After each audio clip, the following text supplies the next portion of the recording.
Physiotherapy को generally discuss करते हैं, इसकी ज़रूरत एज प्रोफेशन कैसे पेश आई? बेसिकली ये वर्ड निकला है फिजिकल थेरेपी है। There is a difference between being a मालशी एंड बीइंग अ फिजियोथेरेपिस्ट। मेरे पास एक स्ट्रोक की पेशेंट आई, मैं बड़ी खुशी से बताती हूँ। खैर मैंने उनके साथ, क्योंकि मैं सीख रही थी उस वक्त में, मैंने करना शुरू किया और अल्हम्दुलिल्लाह विद इन 3 मंथ्स उनके जो हाथ बिल्कुल ऐसे थे, मैंने उनके हाथ सीधे कर दिए। मसाज, वर्जिश और फिजियोथेरेपी, इन तीनों में क्या फ़र्क है? फिजियोथेरेपी में देखें, बेसिकली हम करवाते हैं आपको एक्सरसाइजेज ही हैं। फिजियोथेरेपी में मसाज नहीं होती है। आपने जब भी मसाज करनी होती है, आपने नीचे की तरफ नहीं, आपने हमेशा ऊपर की तरफ करनी होती है। हम जब एक्सरसाइजेज करवाते हैं उसमें भी हम बेसिकली आपका ब्लड फ्लो ठीक करवा रहे होते हैं। कमर का दर्द बड़ा कॉमन है। हम बैठते हैं, हम स्लाउच करके बैठ जाते हैं चेयर पे ऐसे। इस बैठने की पोजीशन के लिए आपकी जो बॉडी के मसल स्ट्रेन है वो आपकी हिप और थाई के बैक ऑफ द थाई के मसल स्ट्रेन है। आप अपनी टांगों पे नीचे बैठें, थाइस के ऊपर आपका वेट आ रहा हो और आप नीचे से चीज उठा के उठ जाएं। क्या स्ट्रेस के लिए भी फिजियोथेरेपी मौसर है? आपका stress is directly proportional to your muscles health. खाना खा के बैठ गए,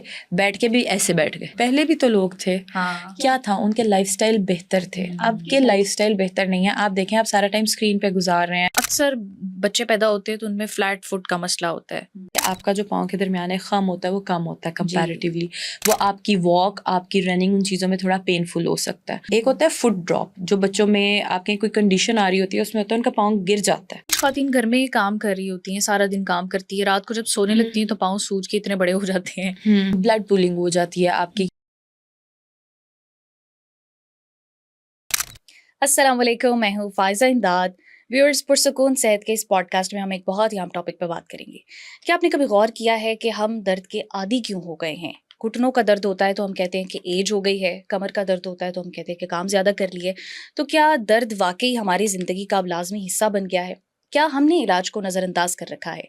जब तक मसला सर्जरी तक नहीं पहुंचता तब तक हम इसे सीरियस भी नहीं लेते। और एक और बड़ी अहम बात यहाँ पर आती है, वो ये है कि हर मसले का हल सर्जरी भी नहीं होता।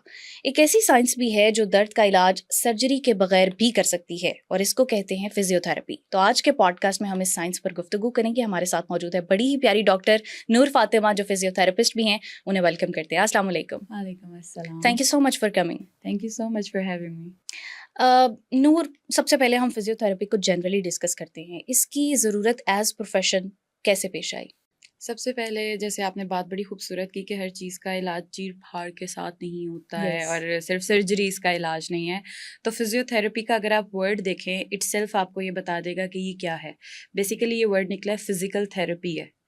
फिजिकल थेरेपी, फिजिकल मतलब आपकी जिस्मानी, थेरेपी हम करेंगे विदाउट मेडिसिन और विदाउट सर्जरी। तो इस वर्ड को अगर आप समझ लें तो आपको पता चल जाएगा कि हाँ, बिना दवाइयों के, बिना सर्जरीज के, इन सारी चीज़ों के बिना एक इलाज जो बड़ी खूबसूरती से आपका लॉन्ग टर्म एक आप कह सकते हैं कि एक इलाज होता है। फिजियोथेरेपी को अगर एज अ प्रोफेशन मैं इसके बारे में बात करना शुरू करूँ तो एक बड़ी खूबसूरत प्रोफेशन है। उस प्रोफेशन के बारे में बात करने से पहले मुझे भी बड़ी देर से पता चला था कि एक बड़ा खूबसूरत प्रोफेशन है। इसमें मैं आपको थोड़ी सी अपनी एक स्टोरी कोट करती हूँ। I always wanted to be a cardiac surgeon. मेरा हमेशा से शौक था, बस दिल के डॉक्टर बनेंगे और लोगों के दिल का इलाज करेंगे। नहीं उतना मेरिट बन सका, सोचा 1 साल अब वेस्ट करती हूँ अपना, नेक्स्ट ईयर दोबारा से ट्राई करूँगी। मेरी खाला ने मेरी अम्मी को कह दिया कि 6 महीने में वेस्ट कर चुकी थी ऑलरेडी, दोबारा से तैयारी कर रही थी, चीज़ें कर रही थी। तो मेरी खाला को एक बड़े खूबसूरत ख्याल आ गया।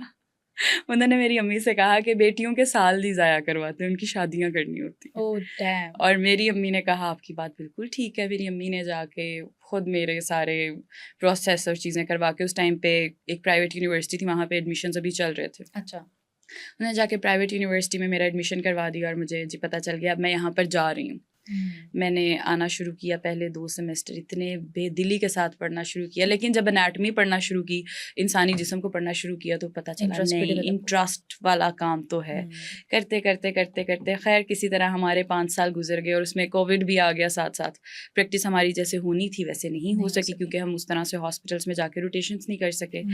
फिर जैसे ही कोविड स्टार्ट हुआ, हमारा डिग्री ख़त्म हो गया और डिग्री के ख़त्म होने के, कोविड के ख़त्म होने के बाद सोचा मज़ा तो नहीं आया, प्रैक्टिस नहीं की, चलो अब छोड़ देते हैं, नहीं करते। 3 महीने इंटर्नशिप की। इंटर्नशिप बेसिकली मैंने स्टार्ट कर दी थी मेरे छठे सेमेस्टर से ही, ताकि जब मैं करूँ तो मेरे पास एक एक्सपीरियंस होना चाहिए। क्योंकि बहुत सारे बच्चे, एक चीज़ मैं आपको बताती चलूँ, एक मार्केट में जाते साथ जो फेस करते हैं, उन्हें कहा जाता है कि आपके पास एक्सपीरियंस नहीं है, यस, जब एक बच्चा 5 साल भाई सिर्फ पढ़ फ्रेश के आ ग्रेजुएट्स रहा कहाँ है, से लेकर हाँ, आएंगे वो एक्सपीरियंस? पढ़कर आ रहा है तो आप उसे सिखाइए। आप उसे ये हम्म, ना कि आपके पास एक्सपीरियंस नहीं है, आप ऑब्जर्वरशिप पे रख लें, आप इंटर्नशिप पे रख लें। यस, लेकिन उस बच्चे को ये ना कहें कि तुम्हें इंटर्नशिप पे भी रखने के लिए तुम्हारे पास एक्सपीरियंस एक्सपीरियंस होना होना चाहिए, चाहिए। आप सिखाएंगे तो उसके पास एक्सपीरियंस आएगा, आप उसे मौका देंगे तो उसके पास बिल्कुल आएगा। ऐसे। खैर ये एक बड़ी, मेरे एक सीनियर थे यूनिवर्सिटी में, उन्होंने एक बात ही मुझे पहले बता दी थी कि इंटर्नशिप्स पहले शुरू कर लेना, हम्म, अल्लाह उनका भला करे। और उसके बाद मैंने जैसे उन्होंने तो नहीं इंटर्नशिप्स, फिजियोथेरेपी छोड़ दी?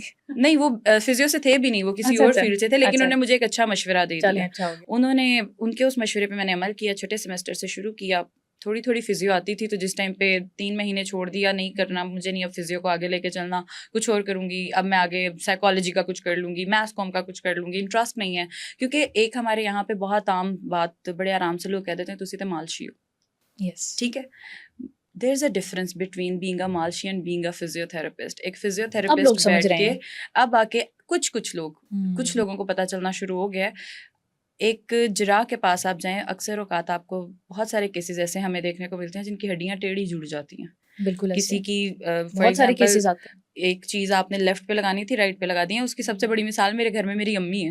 मेरी अच्छा, वालिदा मोहतरमा का, बहुत छोटी थी, उनका गिरी वो, और उनकी बाजू का एक जोड़ निकल गया, और उस जरा ने उनकी बाजू टेढ़ी जोड़ दी। तो मेरी अम्मी की अब थोड़ी सी बाजू टेढ़ी है, और इसमें मैं बड़ी फिर तो खैर आपको मेरे अम्मी सीधा अब्बू कर देना मेरे पे, चाहिए था। नहीं नहीं, अब काफ़ी अरसा हो गया, अब सीधा अब नहीं नहीं हो हो सकता। मेरे सकता। अब्बू अम्मी मेरे पे गुस्सा भी कर सकते हैं इस बात पे। इसमें एक और बड़ी मज़े की बात बताती हूँ कि मेरे अम्मा अब्बा जब कहीं पे जाते हैं ना, तो जैसे फॉर एग्जांपल उम्रा गए हुए हैं, तो बहुत सारे लोग होते हैं, तो मेरे अब्बू दूर से पहचान लेते हैं, वो टेढ़ी बाजू वाली तुम्हारी अम्मी है। वो सिर्फ, एक्सपीरियंस सिखा दिया हाँ, है। सिर्फ इस एक चीज़ के अलावा और किसी चीज़ का उसमें फ़ायदा नहीं रहा। तो मैंने काम करना शुरू किया, 3 महीने के बाद दोबारा इंटर्नशिप चीज़ें स्टार्ट की। फिर थोड़ा-थोड़ा इंटरेस्ट डेवलप होना शुरू हुआ। हम्म, इंटरेस्ट कैसे डेवलप हुआ? जिस दिन मैंने अपने पहले पेशेंट को ठीक किया। मेरे पास एक स्ट्रोक की पेशेंट आई, मैं बड़ी खुशी से बताती हूँ। उनके स्ट्रोक का इंसिडेंट हुए हुए 3 साल हो गए थे, ओह, और वो बिल्कुल अपना आप छोड़ गई थी। She was just 35 years old, और उनका एकदम से बीपी शूट किया, किसी हिल स्टेशन पे थे, वहाँ से गिरी, उन्हें स्ट्रोक अच्छा, हुआ। और बहुत ज़्यादा फ़ैशन और सारी चीज़ों में काफ़ी गुड लुकिंग भी थी, सारा कुछ था, लेकिन उन्होंने अपना आप इस तरह से छोड़ दिया कि दिल हार गई उन्होंने ना? दिल हार गई, हर चीज़ को छोड़ दिया। इवन वो चेहरा धोना, हाथ धोना, नहाना धोना, हर चीज़ छोड़ गई थी। ओह, तो जिस टाइम वो मेरे पास आई, तो क्योंकि काफ़ी वो खुद का इतना ख़्याल नहीं रख रही थी, तो उन्हें ना हर कोई ले नहीं रहा था एज़ अ पेशेंट। अच्छा, तुम कर लो, तुम कर लो, तुम कर लो। हम्म, ख़ैर मैंने उनके साथ, क्योंकि मैं सीख रही थी उस वक़्त में, मैंने करना शुरू किया, और अल्हम्दुलिल्लाह विदिन 3 मंथ्स उनके जो हाथ बिल्कुल ऐसे थे, मैंने उनके हाथ सीधे कर दिए। जबरदस्त। ये मेरी सबसे पहली अकॉम्प्लिशमेंट थी कि हम्म, वो एक पेशेंट जो बिल्कुल कॉन्ट्रैक्चर्स उनके अंदर बन चुके थे, नहीं सीधी हो सकती थी, उनके हाथ अब काम इस बात करना से भी शुरू हो गए। फिजियोथेरेपी की इम्पोर्टेंस शो होती है कि जब लोगों को लगता है हमारा जिस्म बेकार हो गया है, कोई बेकार हो दवाई गया असर है। नहीं कर रही है, सर्जरी पर वो जाना नहीं चाह रहे, हुँ। तो तब ये साइंस टू ये काम आती है। रिहैबिलिटेशन है ना, यस, आपका एक चीज़, अगर कोई आपका जिस्म का कोई एक ऐसा ऑर्गन है जो काम करना छोड़ हम्म, रहा है, तो फिजियोथेरेपी के साथ आप उसे ठीक कर सकते हैं। आप उसको वापस याद करवा सकते हैं कि ये तुम्हारा काम था, और ये काम तुम करना शुरू कर दो। उन पेशेंट को ठीक करने के बाद, उसके बाद मुझे लगा कि नहीं, ये मोटिवेशन एक आ गया। अच्छा काम है, जिसमें आप, जो चल नहीं सकता आप उसे चला सकते हो, जो बैठ नहीं सकता उसे बिठा सकते हो, उसकी ज़िंदगी में आप आसानी पैदा कर सकते हो। इंसानियत नाम किस चीज़ का है कि बिल्कुल आप ऐसे। दूसरों की ज़िंदगियों में आसानी पैदा कर दें। तो इस प्रोफ़ेशन को जितना मैं एकदम से बुरा सोच रही थी, फिर मुझे इस प्रोफ़ेशन में मज़ा आना शुरू हो गया। और अब अल्लाह का शुक्र है, इट्स बीन 9 इयर्स नाउ कि मैं अपनी साथ-साथ क्लिनिकल चीज़ सारी साइड लेकर चल रही हूँ। बहुत सारे पेशेंट्स हैं जो ठीक हो गए हैं, और मेरे बहुत सारे ऐसे पेशेंट्स हैं जिनके ख़ानदान उन्हें कोई तकलीफ़ होती है तो कहते हैं नहीं, डॉक्टर के पास पहले नहीं जाना, पहले आपने डॉक्टर नूर फातिमा के पास जाना है। देखें अगर आपका बिना दवाई या बिना किसी चीज़ के हल हो सकता है तो आप वो करवा हाँ, लें। क्योंकि आप डॉक्टर के पास चले गए, सर्जन के पास चले गए, तो उसने तो अपने तरीके से उसको डील सर्जन ने करना आपकी है। सर्जरी करनी यस, है। सर्जरी करनी है। अच्छा, आपने खुद ही ज़िक्र किया कि ऐसे लोग जो है, ये टैबू है ना, मालशी भी कहते हैं, हुँ। मसाज करने वाले और ये सारी चीज़ें। इसको आप थोड़ा-सा एक्सप्लेन करिए, ये डिफरेंट किस तरह से है? मसाज, वर्जिश और फिजियोथेरेपी, इन तीनों में क्या फ़र्क है? फिजियोथेरेपी में देखें, बेसिकली हम करवाते हैं आपको एक्सरसाइजेज ही हैं। सिर्फ हम ये देखते हैं कि किस वक्त आपके किस मसल को एक आपके अगर फॉर एग्जांपल एक आपकी फ्लेक्शन एक्सटेंशन होनी है, आपके मसल का मसला आ रहा है या जोड़ का मसला आ रहा है, आपको एक मूवमेंट इस तरह से करवानी है तो मैं इस तरह से ना करवाऊँ। ठीक है। आपकी उस मूवमेंट को हमने देखकर उसके अकॉर्डिंगली आपको एक्सरसाइजेस करवानी है। फिजियोथेरेपी में मसाज नहीं होती है। अच्छा। अक्सर औकात बहुत सारे लोगों को आपने देखा होगा टांगों में खलियां पड़ गई हैं, मसाज करा के है उसके बाद ज़्यादा खलियां पड़ गई। क्यों? क्योंकि उन्होंने गलत डायरेक्शन में आपकी मसाज कर दी है। अब एक बड़ी आम सी चीज़ जो हमारे यहाँ पे प्रैक्टिस होती है, घर में ख़वातीन को बुला के मसाज या करवा जी, लेते बिल्कुल। हैं, या मर्द हजरात हैं किसी से मसाज करवा दी, तो बड़ी एक कॉमन प्रैक्टिस होती है, वो आपकी जो पिंडली वाला हिस्सा है उसके घुटने के नीचे से हाथ रख के ऐसे नीचे की तरफ मसाज करना शुरू कर देते हैं। आपने जब भी मसाज करनी होती है आपने नीचे की तरफ नहीं, आपने हमेशा ऊपर की तरफ करनी होती है। जब नीचे की तरफ करते हैं, ये सालों की प्रैक्टिस है, और उसके बाद आप यकीन करें 2 से 3 दिन के बाद आपकी टांगों में और ज़्यादा दर्द हो रहा होता है, वो सुकून नहीं आता। वो क्यों होता है कि वो जब नीचे की तरफ करते हैं आपका ब्लड का सर्कुलेशन ऊपर की तरफ आपने लेके जाना होता है, वो नीचे की तरफ आता है, वहाँ पे ब्लड पूलिंग हो जाती है। समटाइम्स लोगों को एडीमा हो जाता है, पाँव में सोजिश आना शुरू हो जाती है, नीचे पानी इकट्ठा होना शुरू हो जाता है। तो ये सारी चीज़ें हैं जो मसाज, वर्जिश और फिजियोथेरेपी को डिफरेंट एक अलग चीज़ में ले जाती हैं। फिजियोथेरेपिस्ट आपके अकॉर्डिंगली उसने आपका पूरा जिस्म पढ़ा है, उसने एक एक आपकी नर्व कहाँ पर है, एक एक आपकी आर्टरी किधर है, आपका मसल किधर है, कौन सा जॉइंट कैसे है, किस जॉइंट को किस तरह से मूव करवाना चाहिए, किस नौइयत पे अगर आपकी इंजरी है या दर्द है किस तरह से आपको उसका प्लान बनाना है, वो एक पूरी चीज़ देखकर आपके लिए आपको डिज़ाइन करके देगा जो आपको लॉन्ग टर्म बेहतरी की तरफ लेकर जाएगी। लेकिन अगर यही आप कहीं से मसाज करवा लेते हैं, massage is a good thing, आपका जिस्म वो बहुत कैसे फिर गुड थिंग है? अगर देखें, जैसे आप बता अगर रही हैं कि लोगों को इससे मसले हो जाते हैं। आप देखें घर में बुलाकर किसी को बुलाएंगे और वो आके आपकी मसाज कर जाएगा, उसको पता होगा कि हाँ मैंने किस तरह से हाथ चलाना है, मैंने किस तरह से मसाज करनी है। समटाइम्स आपके पॉइंट्स ऐसे होते हैं वहाँ पे आपको सर्कुलर मोशन में करना होता है कि आपका पट्टा इस तरह से, आपका जो एक मसल है वो बना इस तरह से कि उसमें आपको सर्कुलेशन प्रॉपर करवाने के लिए उसको सर्कुलर मोशन में करना है, कहीं पे पॉइंट्स के साथ आपको करना है। ये सारी चीज़ें अब बहुत सारे ऐसे मसाज सेंटर्स भी हैं जहाँ पे बाहर से लोग ट्रेनिंग्स लेकर आते हैं और वो कर रहे होते हैं। आप अगर वहाँ जाके करवा रहे हैं, आई एम नॉट सेइंग कि वो ठीक नहीं कर रहे होंगे, वो ठीक कर रहे होंगे, लेकिन अगर एक पूरी आप उसकी भी एक साइंस है। एक उसकी भी साइंस है, वो भी सीख कर आए हैं, उन्हें पता सही। है कि कहाँ पर क्या चीज़ है और किस चीज़ को किस वक्त पे दबाना है। ठीक है। वो सिर्फ ऐसे नहीं है ना कि वो सिर्फ हाथ चलाए जा रहे हैं कि जी बस एक जो तेल लगा दिया उसे जज्ब करवाना है, वो नहीं कर रहे। वो आपके जिस्म को प्रॉपर्ली उसके सर्कुलेशन को बेसिकली बेहतर कर रहे हैं। आपके पट्टों में जैसे ही आपके खून का सर्कुलेशन ठीक होना शुरू होता है उसी तरह आपके पट्टे रिलैक्स होना शुरू हो जाते हैं। सबसे इंपॉर्टेंट चीज़ इसमें ये होती है। हम जब एक्सरसाइजेस करवाते हैं उसमें भी हम बेसिकली आपका ब्लड फ्लो ठीक करवा रहे होते हैं। ठीक है। आपके जैसे ही ऑर्गन की तरफ ब्लड फ्लो ठीक होना शुरू होता है, एक हीट पैदा होती है ना, तो वो आपके जॉइंट को, आपके मसल को मूव करने में आसान कर देता है। फिर उस मूवमेंट्स को करवा करवा के हम आपको ठीक कर सकते हैं। ठीक हो गया। फिजियोथेरेपी को थोड़ा सा और एक्सप्लोर करते हैं। लाइक जैसे आपने जिक्र किया कि इसमें सर्कुलेशन भी इन्वॉल्व है, इसमें मसल्स भी इन्वॉल्व हैं, नर्व्स भी इन्वॉल्व हैं, तो इन्वॉल्व हैं। तो आप फिजियोथेरेपी किन किन मसाइल के हल के लिए आप रेकमेंड करती हैं और होती भी है? फिजियोथेरेपी आपके हर जिस्म के मसले के लिए आपका एक अच्छा हल आप इसे कह सकते हैं, जो आपके गुर्दे को बचा सकती है जब आप मेडिसिन नहीं लेंगे, आपको सर्जरी से बचा सकती है। अच्छा। अगर आप उसका इनिशियली अगर आपको कोई दर्द आ रहा है या कोई चीज़ आ रहा है, अगर आप उसका कंसल्ट कर लेते हैं फिजियोथेरेपिस्ट से तो आपको कर सकते हैं। एक बड़ी कॉमन सी कॉमन तो नहीं कहूँगी, बहुत से पेरेंट्स के लिए मुश्किल होती है, सीपी चाइल्ड का एक आपने कॉन्सेप्ट सुना होगा कि वो बच्चे पैदा होते हैं तो उनके पैदाइशी तौर पर उनके कुछ ना कुछ माइलस्टोन्स डिलेड होते हैं, कहीं ना कहीं उनकी मूवमेंट्स डिलेड होती हैं। तो उसमें अब बहुत ज़्यादा मैंने 1.5 साल एक हॉस्पिटल में काम किया है और वहाँ पे स्पेशलिटी ही सीपी चाइल्ड की थी। कि वो उनका लेज़र के साथ इलाज कर रहे थे। उनकी बेसिकली आपको मोबिलिटी आपके जिस्म की बढ़ानी है कि आपके पट्टे प्रॉपर्ली मूव कर सकें। सीपी चाइल्ड का होता क्या है कि उनके दिमाग का एक हिस्सा जो प्रॉपर्ली काम नहीं कर पा रहा है और वो पूरे मसल्स को, पूरे जिस्म को सिग्नल्स नहीं भेज पा रहा है कि हाँ आपने ये मूवमेंट्स करनी है, इसलिए उनके माइलस्टोन्स डिले हो जाते हैं। जैसे ही माइलस्टोन्स डिले होते हैं, मेजोरिटी बच्चे प्रॉपर्ली मूव नहीं कर पाते हैं, चीज़ें नहीं कर पाते हैं, तो उनकी बॉडी में कॉन्ट्रैक्चर्स बनना शुरू हो जाते हैं, उनकी बॉडी स्टिफ होना शुरू हो जाती है। हमें बेसिकली करना ये होता है, बहुत सारे पेरेंट्स होते हैं उनके लिए बहुत मुश्किल होती है, आपको उनकी मोबिलिटी बढ़ानी होती है। मोबिलिटी आप कैसे बढ़ाते हैं? बहुत छोटी छोटी सी एक्सरसाइजेज होती हैं। जैसे आपका हाथ है, आपने उसकी हाथ की हर डायरेक्शन में मूवमेंट करवानी है कि उसके अंदर कॉन्ट्रैक्चर्स ना बने, ताकि अगर मोबिलिटी इसी तरह से अगर हम वहाँ पर 2-2, 3-3 दफ़ा एक ही बच्चे को करवा रहे होते थे उनकी मोबिलिटी गेन करने के लिए, क्योंकि अगर वो बच्चा थोड़ा सा खुद मूव करना शुरू हो जाएगा, 1 साल लग जाएगा, 2 साल लग जाएंगे, 3 साल लग जाएंगे, चौथे साल में वो एक आधा स्टेप खुद उठाना तो शुरू कर कितनी बड़ी देगा। बात होगी उसकी बहुत लाइफ के लिए। उसके लिए बहुत इंपॉर्टेंट है और उसके पेरेंट्स पेरेंट्स के के लिए भी, लिए क्योंकि उन्हें प्रॉपरली उन्हें संभालना पड़ता है हर बिल्कुल तरह ऐसे। से। उनके माइलस्टोन्स जैसे ही डिले होते हैं, वो बच्चे ना खुद वॉशरूम जा सकते हैं, ना खा सकते हैं, कोई चीज़ नहीं कर पाते हैं। उनके पेरेंट्स के लिए भी आसानी हो जाती है और खुद उनके बच्चों लिए के लिए बिल्कुल। कि एटलीस्ट वो बैठे बैठे उन्हें भूख लगी है वो बता सकते हैं। बहुत सारे बच्चे ऐसे हैं जिनकी स्पीच बहुत ज़्यादा डिस्टर्ब्ड होती है, वो नहीं प्रॉपरली बोल पाते हैं। मोबिलिटी बढ़ने से उनकी ये चीज़ें थोड़ी सी बेहतर होना शुरू करती हैं, वो अपनी ज़िंदगी को थोड़ा सा बेहतर अंदाज से गुजार सकते हैं। तो फिजियोथेरेपी आपके जिस्म के लिए और आपकी ज़िंदगी के लिए ज़िंदगी इतनी के ज़्यादा लिए। इंपॉर्टेंट है। बड़ी एक आपको एक चीज़ बताती हूँ, हम आमतौर पर बैठे हुए कहते हैं जी कमर में दर्द होगी, कंधे में दर्द होगी, क्यों होगी? आपने कभी देखा है हुई क्यों है? एक नॉर्मल इंसान है, कंधों पे वजन आ रहा है, क्यों आ रहा है? वो पहले के दौर में कहते थे फुफ्फो ने जादू करवा दिया, ये हो गया, अभी भी वो हो ये गया। कहते हैं। हाँ, लेकिन वो ये नहीं होता, आप बैठ गलत रहे हैं। वो आपके पोस्चर आपका कंधे इशू का कर रहा है। दर्द आपके पोस्चर की वजह से हो रहा है। आप जब 24 घंटे में से 20 घंटे कंधे इस तरह से करके बैठेंगे, स्लाउच करके बैठ जाएंगे, अपने सर को आपके कंधों से आगे रखेंगे कि आपकी गर्दन को और ज़्यादा वेट फ़ोन उठाना यूज़ पड़ करते हैं जाए। लोग सारा दिन, फ़ोन यूज़ करके नीचे गिरा के सर को आपको या इंटरेस्टिंग सा लेट के। फैक्ट बता देती हूँ यहाँ पर। आपके जो एक स्कल का वेट है ना, आपकी जितना सर का वेट है पूरा, इट वेज़ अराउंड 6 केजीज़। अच्छा। लेकिन जैसे ही हम 1 इंच हमारी गर्दन को आगे करते हैं, ये 6 से 12 पे चला जाता है। Oh my God! क्यों? आपके सारे जितने मसल्स हैं उसको, अब ये जो आपके सर्वाइकल के साथ जितने मसल्स जुड़े हैं उन्हें उसे खींचना और वेट को टेंशन क्रिएट होती है हाँ, उसमें। टेंशन क्रिएट हो रहा है, उन्हें पकड़ना पड़ रहा है अब कि हमें पकड़ के रखते हैं। फ़ोर्स वो की वज़ह 12 से हुआ वज़न बढ़ जाता और है। यही देखते-देखते जब हम 1 घंटा बैठ के रील्स देख रहे हैं या काम कर रहे हैं, ज़रूरी नहीं है आप फ़ोन यूज़ कर रहे हैं, समटाइम्स लोगों के लैपटॉप पे आप काम काम जॉब्स कर ऐसी रहे हैं, हैं। जॉब्स ऐसी हैं, चीज़ें हैं, और यही जब आपका सर यहाँ पर आ गया, वही 12 से 21 किलो पे चला जाएगा।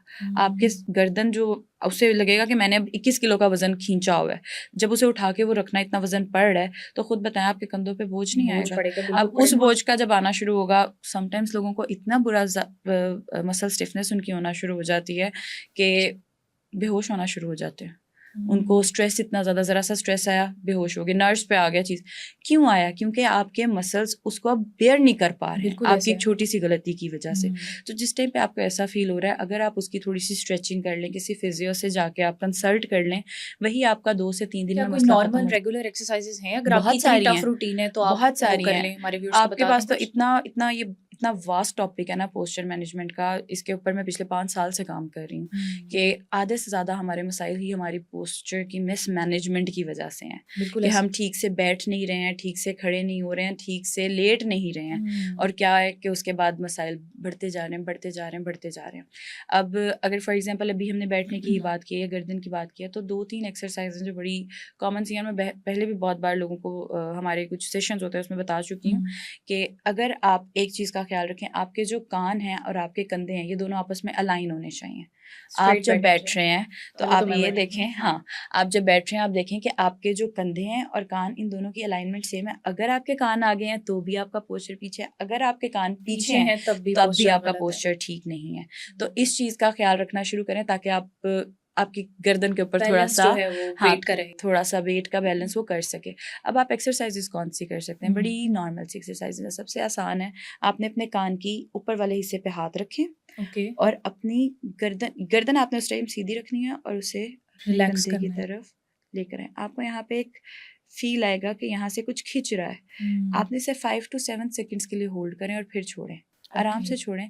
आपको लग रहा है एकदम से कोई चीज़ तेज़ी से ऊपर गई है, आपका वो ब्लड सर्कुलेशन एकदम से, आपको रिलैक्सेशन वाला फील आता है। ये एक एक्सरसाइज आप इस साइड से भी करें, इस साइड से भी करें, 5-5 रेपिटेशंस कर लें। ठीक हो आप अपने वर्क स्टेशंस पे बैठे हैं, आप अपने घर में बैठे हैं, ख़वातीन हैं, टीवी देख रही हैं, सोने से पहले आप ये एक्सरसाइज 5 से 6 की रेपिटेशंस करें, 5 to 7 सेकंड्स का होल्ड दें, आपकी गर्दन का दर्द कम होना शुरू हो जाएगा। फिर एक और एक्सरसाइज है, उसमें आपको सिर्फ ये करना है कि अपने सर की बैक पे यहाँ पे हाथ रखें और अपनी चिन को, जहाँ तक दर्द नहीं आ रहा, ठीक है, हर स्ट्रेच को करते हुए, हर एक्सरसाइज को करते हुए एक चीज़ का पेन ख्याल नहीं रखें लेनी आपने। कि पेन नहीं आपको आना चाहिए, जहाँ तक दर्द नहीं आ रहा। अब इसमें भी मैं कहती हूँ 3 कैटेगरीज आ जाती हैं। अच्छा। 3 कैटेगरीज कौन सी आती हैं? एक होता है कि आपको स्ट्रेच फील हो रहा है, ठीक एक है। होता है मीठा मीठा सा दर्द जिसमें आपको मजा भी आ रहा होता है, अक्सर औकात दांत का भी होता है या आप कोई भी स्ट्रेचिंग कर रहे हो तो उसमें आपको मजा आ रहा होता है। एक होता है जो आपको एक क्रूशिएटिंग ऐसा पेन है कि वो आप बर्दाश्त नहीं कर पा रहे हो। अगर आपको वो दर्द हो रहा है तो आपने वो बिल्कुल एक्सरसाइज नहीं करनी है। ठीक है। अगर आपको स्ट्रेच फील हो रहा है, गुड। अगर थोड़ा सा पेन आ रहा है, दैट मीन्स आपकी स्टिफनेस आना शुरू हो गया है। होल्ड इट फॉर 7 सेकंड्स और उसे ग्रेजुअली इंक्रीज करें 15 सेकंड्स तक। ठीक है। इन 2 कंडीशंस में आप ये स्ट्रेचेस कर सकते हैं। अगर आपको दर्द आ रहा है then go to your physiotherapist, consult a यानी फिर अब फिजियोथेरेपिस्ट। मसला थोड़ा सीरियस है। फिर मसला आपका सीरियस है, क्योंकि अगर दर्द आ रहा है समटाइम्स लोगों को नमनेस आना शुरू हो जाती है। सर्वाइकल की अगर हम बात कर लेते हैं, हम जिस्म को ना हिस्सों में बांट देते हैं, ठीक है। सबसे पहले आ जाते हैं सर्वाइकल के ऊपर। बड़ा कॉमन लोग बोलते हैं जी सर्वाइकल का पेन हो गया। सर्वाइकल, हर किसी को सर्वाइकल का पेन नहीं होता है। समटाइम्स सिर्फ आपकी स्टिफनेस होती है, आपके मसल्स प्रॉपर्ली मूव नहीं कर पा रहे होते हैं। हाँ, अगर उसको नहीं तब रोकते फिर वो सर्वाइकल का पेन बन जाता है, ठीक है। गर्दन के दर्द पे आ जाते हैं। हमारे हाथों में नमनेस आना शुरू अक्सर औकात लोगों को हो जाती है।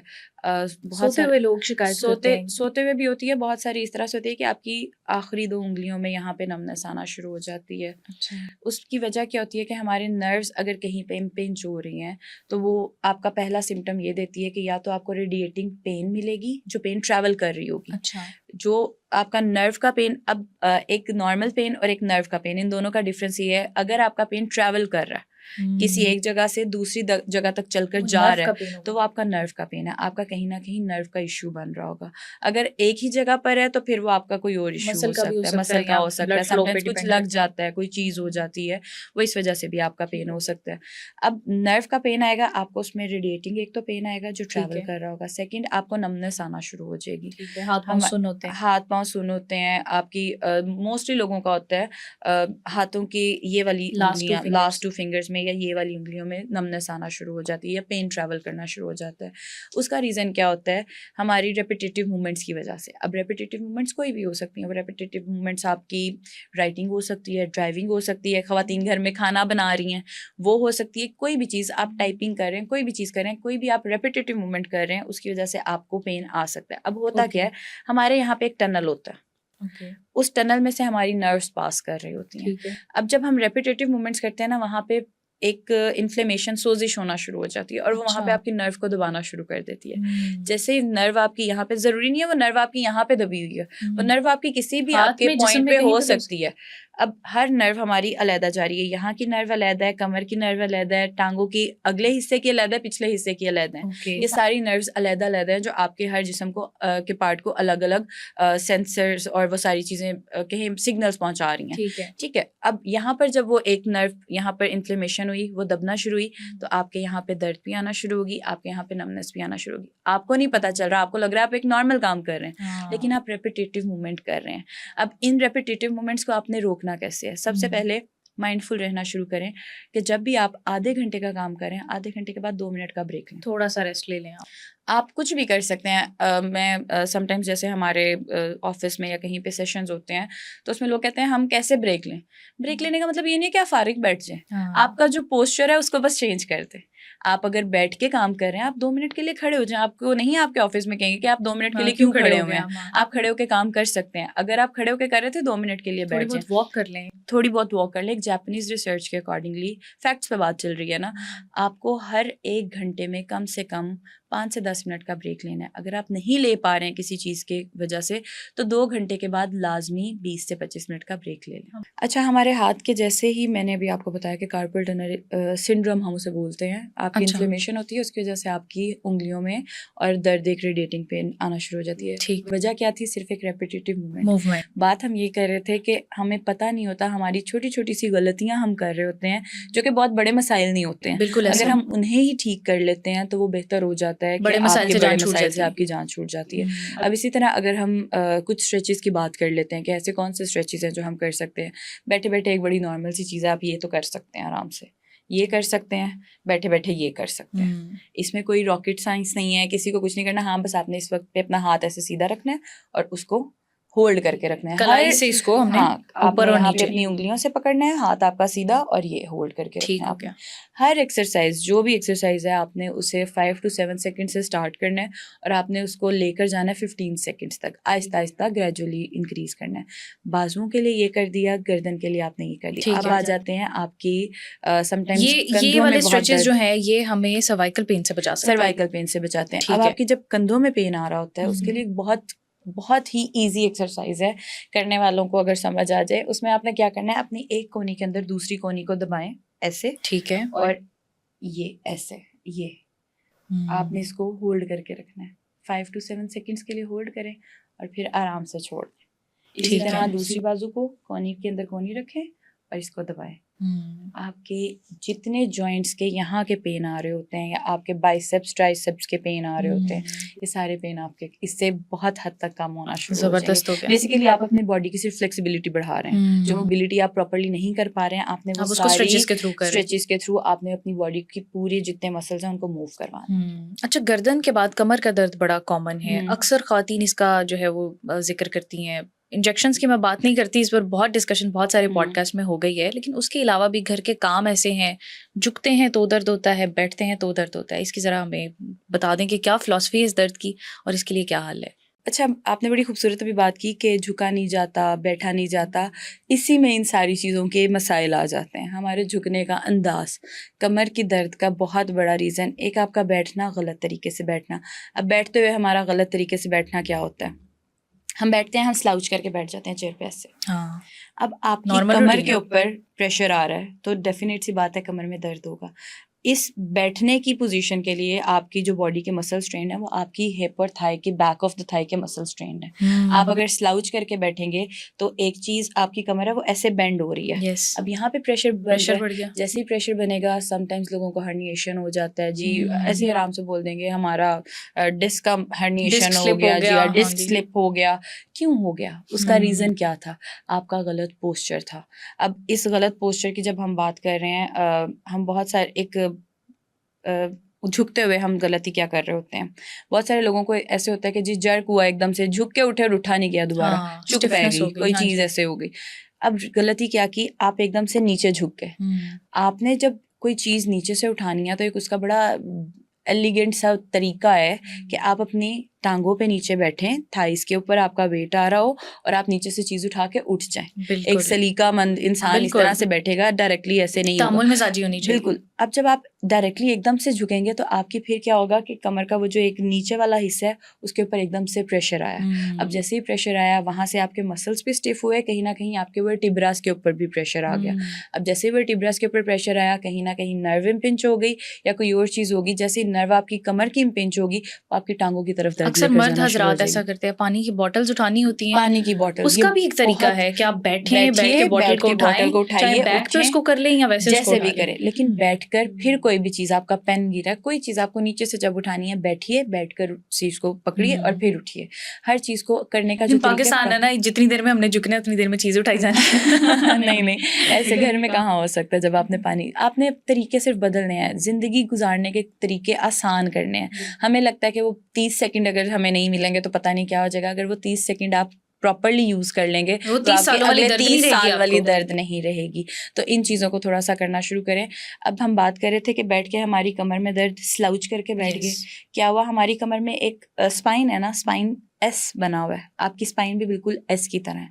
अब जैसे ही आप बैठे, आपके बहुत सारे लोगों को टेल बोन का होता है जी, दर्द आ गया, कोई ऐसी चीज़ आ गई। क्यों, आपने बहुत देर किसी ऐसे कुर्सी पे बैठे रहे या चीज़ पे बैठे रहे जो सख्त थी, वो बैठ बैठ के प्रेशर बिल्डअप होता रहा, वहाँ से आपके मसल्स की तरफ स्टिफनेस जाना शुरू होगी, तो आपको चलने फिरने में, चीज़ों में दर्द आना शुरू हो गया। तो इन सारी चीज़ों का अब आसान हल क्या है कि आपने बैठना कैसे है, मैं ये पहले बता देती हूँ। बैठने का सबसे आसान तरीका कि आप जब भी किसी कुर्सी पे बैठ रहे हैं, आप देखें कि आपकी, बल्कि आप अभी बैठी हैं, आप देखें आपके घुटने की जो पीछे वाला हिस्सा है उसमें और कुर्सी के दरमियान एक हाथ का फासला या 2 से 3 फिंगर्स का फासला। आप करके देखिए, अभी सीधी होके बैठिए। ये सारी प्रैक्टिस आप लोग जो देख रहे हैं वो भी करके लाजमी देखिएगा। आप देखें आपके घुटने और चेयर के दरमियान कितनी उंगलियों का फासला है, करके देखें। ऐसे हाथ को रखें और घुटने और चेयर के दरमियान रखें, कितना फासला आ रहा है? मेरे तो कोई भी फासला नहीं आ रहा। नहीं आ रहा, फिर मतलब आप पीछे होके बैठी हैं। मेजोरिटी लोग जब बैठे होते हैं, हम स्लाउच करके जो बैठते हैं वो आदत कम करने का ये हाँ। तरीका है। आपके घुटने और चेयर की जो जिस पे आप बैठे हैं उसके दरमियान में एक हाथ का या इससे ज़्यादा का फासला आ रहा होता है, ये गलत होता है, क्योंकि जैसे ही आप बैठ रहे हैं आपकी वही कमर के ऊपर, वो आपके फिर हिप्स के ऊपर नहीं आ रहा वेट, Yes. थाइस पे नहीं आ रहा, वो आपकी कमर पे आ रहा है। अब इसको ठीक कैसे करना है, आपने जिस टाइम पे बैठना है आपने देखना है कि आपकी घुटने की पिछली साइड और चेयर के दरमियान 2 से 3 उंगलियों से ज़्यादा का फासला ना हो जिस टाइम पे आप बैठ रहे हैं। अब जब आप ऐसे बैठेंगे तो आपकी कमर को पीछे से चेयर होल्ड देगी, आपकी बाजुओं को जो आर्म रेस्ट बना हुआ है वो प्रॉपर्ली एक रेस्ट देगा, तो आपका पोस्चर कंपैरेटिवली ज़्यादा कंफर्टेबल हो जाएगा, ज़्यादा बेहतरीन हो जाएगा। चेयर भी तो इसीलिए आप बनी है। हाँ, आप बैठेंगे आपको वो चेयर कंफर्टेबल लगना शुरू हो जाएगी। बहुत सारे लोग जो बैठ के काम कर रहे होते हैं उनके कमर के मसाइल बहुत ज़्यादा हो रहे होते हैं, क्यों? उनका वर्क स्टेशन उनके अकॉर्डिंगली बिल्कुल भी ठीक नहीं होता, सेटल्ड नहीं होता है। इसको हम एक टर्म बोलते हैं एर्गोनॉमिक्स की। एर्गोनॉमिक्स का क्या होता है कि आपको वर्क स्टेशन या जहाँ पे भी आप काम कर रहे हैं उसे अपने अकॉर्डिंगली सेट करना है। अब उसको कैसे सेट करना है ये भी थोड़ा सा बता देते हैं। आप जिस चेयर पे बैठ रहे हैं आपको मैंने बता दिया कि उस चेयर पे आपके घुटने और आपके बैठने में आपकी 2 से 3 उंगलियों से ज़्यादा का फासला नहीं होना चाहिए। अब दूसरी चीज़ आपने देखनी है कि आपके पाँव 90 के एंगल पर होने चाहिए। अच्छा नूर, ऑफिसेज में हम देखते हैं जो लोग जॉब करते हैं सारा दिन उन्हें बैठना होता है तो उनके पोस्चर के इश्यूज आ जाते हैं, फिर उन्हें पता भी नहीं होता वो ठीक तरीके से बैठ रहे हैं या नहीं बैठ रहे, तो इसमें भी हमें गाइड करें ज़रा। अच्छा, ऑफिस सेटिंग्स में जब आप बात करते हैं, ऑफिस की एक प्रॉपर सेटिंग होती है, आपका टेबल है, चेयर है, सारी चीज़ें हैं, तो उसको हम एक टर्म यूज़ करते हैं एर्गोनॉमिक्स। एर्गोनॉमिक्स का मतलब है कि आपका वर्क स्टेशन आपने अपने अकॉर्डिंगली एडजस्ट करना है। आप अगर खड़े होकर काम कर रहे हैं तो भी, बैठ के कर रहे हैं तो भी। अब बात करते हैं सबसे पहले बैठने की। जैसे हमने बात की कि आपने बैठते हुए ख्याल रखना है कि आपकी टांग और चेयर के दरमियान में 2 इंच से ज़्यादा का फासला ना हो, ताकि आप स्लाउच ना कर रहे हो, ठीक है। आपकी कमर ठीक हो, आपकी कमर को सपोर्ट मिल रही है, दैट मीन्स आपकी कमर, आपके कंधे, आपकी गर्दन सिक्योर है, ऊपर वाला हिस्सा आपका सिक्योर हो गया। अब आ जाते हैं नीचे टांगों वाली बात पे। अब जब चेयर पे आप बैठ रहे हैं तो आपने देखना है कि आपके पाँव का 90 का एंगल होना चाहिए, आपके घुटने का भी 90 का एंगल होना चाहिए और आपके पाँव का भी 90 का एंगल होना चाहिए। कोई भी चीज़ ऐसे नीचे लटकी हुई नहीं होनी चाहिए। अक्सर औकात लोग गलती क्या करते हैं, आपने शायद देखा हो, चेयर के नीचे एक रॉड लगी होती है, उसके ऊपर पाँव रख के बैठ जाते हैं। उसके ऊपर जब हम पाँव रखते हैं, कॉमन प्रैक्टिस है, बहुत कॉमन लोगों को रिलीफ ही मिलता है ये।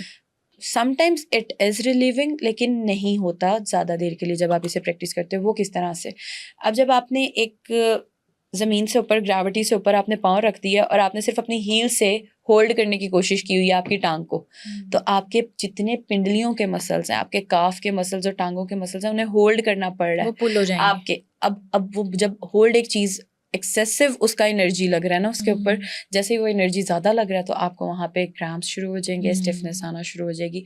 अब इस चीज़ में आपने ख्याल रखना है कि आपने जब भी चेयर पे बैठना है आपके पाँव 90 के एंगल में हों, आपकी टांगे भी 90 के एंगल में हों। अगर आपकी प्रोलॉन्ग्ड सिटिंग्स हैं तो आप अपने पाँव के नीचे एक फुट रेस्ट रख सकते हैं जो इंक्लाइंड हो। जैसे आप बैठे हैं, अगर आपकी चेयर ऊंची है, पहले तो उसे एडजस्ट करें, नीचे करने की कोशिश करें। अगर नहीं हो रही तो नीचे एक फुट रेस्ट रखें जिसमें आपका पाँव या तो ऐसे सीधा हो, ठीक है, या फिर बिल्कुल ऐसे, बिल्कुल फ्लैट हो, इस तरह से हो। अब एक और चीज़, ये मुझे इन 2 एंगल से याद आ गया कि हमने ऊपर की जब बात की थी, अब आ जाते हैं बैठने की बात हो गई, कैसे बैठना है। ठीक अब है। आ जाते हैं आपकी बाजुओं के ऊपर। अब आपकी बाजुओं में आपने क्या करना है कि आपने अपनी बाजुओं का भी 90 का एंगल रखना है। आपने अपना टेबल इतना एडजस्ट रखना है कि आपकी बाजू ना ऐसे हो और ना आपकी बाजू ऐसे हो। समटाइम्स लोग काम कर रहे होते हैं, वो ऐसे लिख रहे होते हैं, मतलब उनका टेबल ऐसे है तो ऐसे यहाँ पर टाइप कर रहे हैं।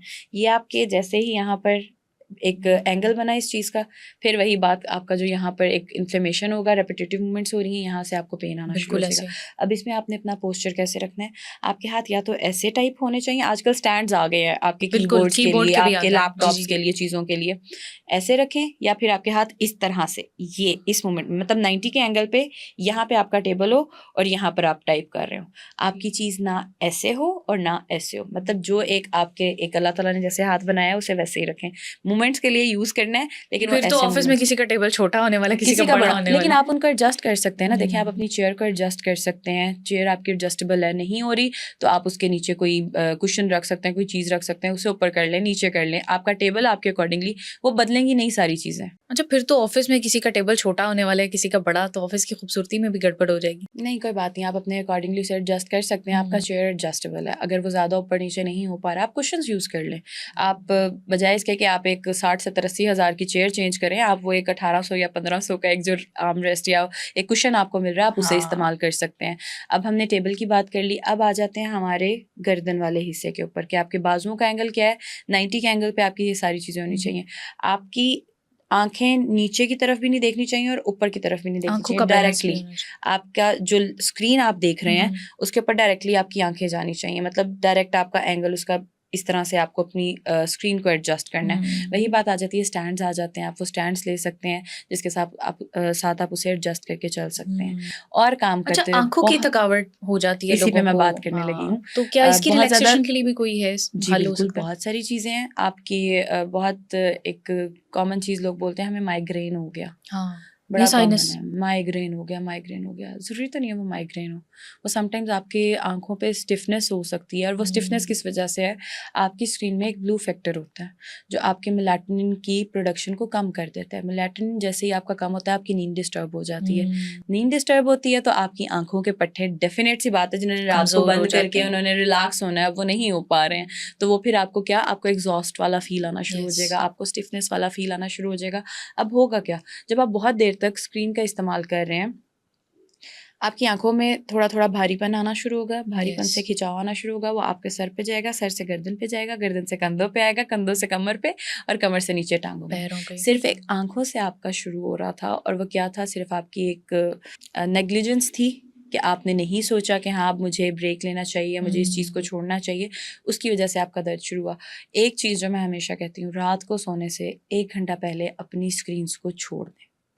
हम लोग सोते हुए ऐसे फ़ोन को हमें तो छोड़ते तब हैं कि तक हमारे नींद नहीं चेहरे पे आती। गिर रहा होता है और हम्म। फिर हम फ़ोन को छोड़ते नहीं। रात को सोने से पहले आप 1 घंटा नहीं कर सकते, आप एटलीस्ट आधा घंटा पहले छोड़ दें। हाँ, प्रैक्टिस तो आप शुरू कर सकते हाँ, हैं ना। आधा घंटा पहले छोड़ें ताकि आपका दिमाग रिलैक्स होना शुरू हो, आपके मेलाटोनिन की प्रोडक्शन शुरू हो। बहुत सारे लोगों को स्ट्रेस होना शुरू हो गया जस्ट बिकॉज़ ऑफ यस। उनकी नींद पूरी नहीं हो अच्छा, रही है। जो लोग स्ट्रेस का शिकार होते हैं, वो किसी भी वजह से हो सकता है, किसी भी काम का वजह स्ट्रेस हो सकता है, फोन ज्यादा यूज करने की वजह से, या कोई भी रीजन हो सकती है, तो क्या स्ट्रेस के लिए भी फिजियोथेरेपी मौसर है? बहुत ज़्यादा। आपका stress is directly proportional to your muscles health. Okay. जैसे ही आपका स्ट्रेस लेवल बढ़ना शुरू होता है, आपके मसल्स में स्टिफनेस बढ़ना शुरू हो जाती है।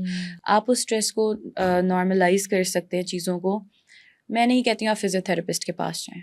हम फिजियो को लेके बात कर रहे हैं तो मैं आपको एक नॉर्मल चीज़ बता देती हूँ। आप एक्सरसाइज शुरू कर दें खुद, आप वॉक शुरू कर दें। आप अपनी फिजियो पहले खुद हाँ, करें आप अपना हैं। लाइफस्टाइल मॉडिफाई करना शुरू करें। कोई भी मसला तब ख़राब होता है जब आपका लाइफस्टाइल प्रॉपर्ली नहीं आप फॉलो यस। कर रहे होते हैं। आप अपना लाइफस्टाइल, अपने जिस्म को खुद जानना शुरू करें, कहाँ पे क्या चीज़ है, उसको कैसे मूव होना चाहिए, किस चीज़ को किस वक्त किस चीज़ की ज़रूरत है। अब हम खाना भी खा रहे होते हैं तो आप देखें हमारे पोस्चर की, जैसे हमने बात की थी, लोगों के पेट निकल आते हैं, चीज़ें आ जाती हैं, तो क्या करते हैं, खाना खा के ऐसे ही बैठ गए। खाना हाँ, खा के अगर आप रिलीजियसली भी देखें तो आपको कहा गया है कि आप कुछ कदम वॉक चलें, करें। आप यस। 40 कदम तक चल लें। क्यों कहा गया है कि वो आपका खाना जो आपने खाया है वो नीचे आपके मैदे से आगे चीज़ों में जहाँ पे जाना है वो एक एनर्जी वहाँ पे छोड़ दे, लेकिन जो एक बिल्कुल, वेस्ट है वो निकल वो जाए आपकी निकल बॉडी जाए। में से। फिर क्या होता है, खाना खा के बैठ के भी ऐसे बैठ गए, हाँ, ठीक है। अब क्या हुआ, आपके कई जितने लोग तो खाना विजरल खा के लेट जाते हैं। लेट जाते हैं। हमें रात को लोगों को खाने की आदत होती है, रात को 2-2 ढाई-ढाई बजे ऑर्डर करके खाना है और फिर नींद आनी है। I used to be that person. मैंने अपना लाइफस्टाइल मॉडिफाई किया और उसने मेरा बहुत मसाइल क्रिएट कर दिए थे मेरे लिए। मेरा वेट बढ़ गया था, मेरा वेट 80 केजीज़ पे चला गया था। मेरी हाइट 5'5" है और उसमें आप सोचें मैं 80 केजीज़ में क्या लगती होंगी, एक छोटा सा फुटबॉल लगती थी मैं। लेकिन देन आई नहीं, अब तो हैड टू माशाल्लाह से आप रिड्यूस। स्लिम हैं, अच्छी लग रही आई हैं। रिड्यूस टू 59 और 60 पे मैं अपना वेट लेके आई। क्यों, मेरे हेल्थ इश्यूज शुरू हो गए थे। वो हेल्थ इश्यूज ये नहीं है कि फीमेल्स के वो लिए तो और आपकी, बहुत मसले बढ़ जाते हाँ, हैं। आपके हार्मोनल इश्यूज हो सकते हैं। मैं चलने फिरने से आवाज़ार फील करना शुरू खुद को मैंने कर दिया था। मेरा चलने का दिल नहीं करता था, काम करने का दिल नहीं करता था। क्यों, खा के बैठ रही थी और उसकी वजह से। और बहुत सारे एक जो बहुत चीज़ थी स्ट्रेस की, जैसे हम बात कर रहे थे, मुझे स्ट्रेस होना शुरू हो गया था। क्यों, मैं खा के बैठ रही थी, वेट बढ़ रहा था, फिर खुद को देखती तो कहती थी ये क्या है, लेकिन मैं कर कुछ नहीं रही थी। मैं उसको ठीक करने के लिए कुछ नहीं कर फिर रही थी। हरकत में बरकत है। हरकत में बरकत है। फिर मैंने थोड़ी सी हरकत की और थोड़ा सा मुंह बंद किया कि हाँ ये चीज़ मेरे लिए ज़रूरी है, और मैं उसके बाद कॉन्फिडेंट फील कर रही हूँ। अब हम अगर फिजियो की बात कर रहे हैं या पोस्चर की बात कर रहे हैं, मैं एक चीज़ हमेशा कोट करती हूँ, जब आपका पोस्चर अच्छा होता है ना, आप कॉन्फिडेंट ज़्यादा होते हैं, आपकी सेल्फ इस्टीम बेहतर हो जाती है। आप किसी रूम में एंटर हो रहे हैं फॉर एग्जांपल और आप ऐसे जा रहे हैं, कोई आपसे बात नहीं करना चाहेगा, ये फैक्ट है। वो आपकी वो कहेगा इस बंदे में तो कॉन्फिडेंस ही नहीं है, आपकी ये क्या है, पर्सनैलिटी का आपकी हिस्सा है वॉक एंड पर्सनैलिटी, टॉक। हाँ आपको नहीं, वो कहेगा नहीं मुझे। अब उसी रूम में जब आप एंटर हो रहे हैं और आप खुद को अच्छे से कैरी खुद कर रहे आप हैं, खुद को अच्छे confident से हैं। कैरी करना इज नॉट कि आप पहन के क्या जा रहे हैं, खुद को कैरी करना है कि आप अपनी जात को कॉन्फिडेंटली लेकर एक जगह पे जा रहे हैं, तो हर कोई जानना चाहेगा कि इतना कॉन्फिडेंट क्यों है, क्यों है? इसके पास ऐसा क्या है, हमें भी जानना है उस चीज को। वो तो होनी चाहिए आपसे अच्छी सेहत, वो आपसे फिर बात करना चाहेंगे, फिजिकली और मेंटली। वो हाँ वो आपसे बात करना चाहेंगे और आपका कॉन्फिडेंस उससे ज़्यादा और बेहतर होता बिल्कुल जाएगा। ऐसे। तो स्ट्रेस अगर आपने कम करना है तो अपने डेली लाइफ में एटलीस्ट 20 मिनट्स की वॉक ऐड कर दें। 20 मिनट्स की वॉक इज़ नॉट लाइक कि आप कह रहे हैं जी, ख़वातीन कहती हैं जी हम सारा दिन घर में चलती रही हैं वॉक होगी, मर्द हज़रात हम सारा दिन काम करते रहे वॉक नहीं, माइंडफुल वॉक। माइंडफुल का वर्ड मैं हमेशा इस चीज़ के साथ यूज़ करती हूँ कि एक्सरसाइज है, फिजियोथेरेपी है, माइंडफुल वॉक लोगों के लिए मसाज कैसी है, होगी? माइंडफुल आपको वॉक करनी है, जो भी चीज़ है माइंडफुल। माइंडफुल इस तरह से है कि आपने उस वक्त भूल जाना है दुनिया में क्या चल रहा है।